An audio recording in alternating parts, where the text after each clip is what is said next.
race qui est mise en valeur dans ce parc. Il n'y a pas de problème, c'est les limousines. C'est la limousine. C'est l'heure du petit déjeuner pour ces résidentes du Limousine Park. Elles ne sont pas nourries par des éleveurs, mais par les enfants d'un centre aéré en visite dans l'établissement. Eh bien, super. T'as pas peur? Tu retombes. Allez, c'est bon. C'est bon. Ce parc à thème proche de Limoges propose aux curieux de découvrir le fonctionnement de la filière de production de la race bovine. On a quand même beaucoup de vérités à rétablir par rapport à l'élevage français, qui est à 80% à l'herbe. Les animaux sont dehors 9 à 10 mois sur 12.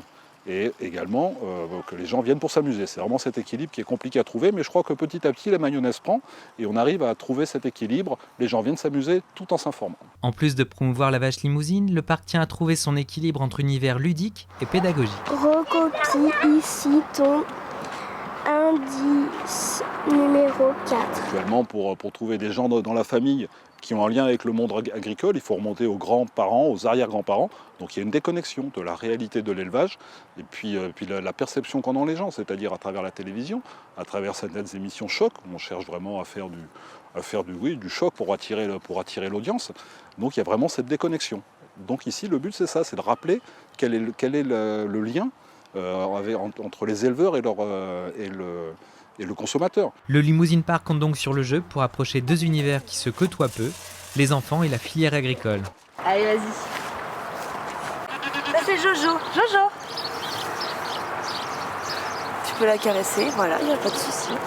Deux nouveautés cette année, une structure gonflable et un cahier d'activités qui propose aux enfants de les accompagner pour une chasse au trésor dans le parc. Ce qui nous a amené à revenir sur un support papier, c'est vraiment cette année le côté déconnexion, où on veut sortir des écrans, où on veut aussi que les enfants aient un objet à ramener à la maison, donc ce livre. C'est pour ça qu'à la fin, on a rajouté donc, des contes, des jeux et aussi des petits tutos où on doit recycler un objet du quotidien.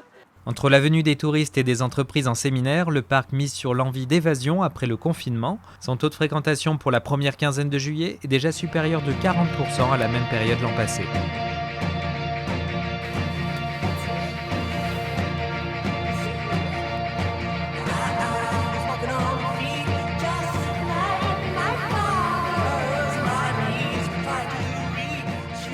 Donc le futur, c'est évidemment de développer encore quelques attractions, mais déjà essayer de s'ancrer dans le paysage local.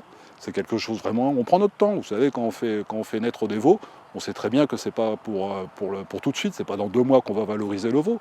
Non, on prend notre temps, on met les choses tranquillement dans le temps, et c'est vraiment ça qui est le but de Limousine Park. Le Limousine Park reste ouvert tout l'été jusqu'au 30 août prochain.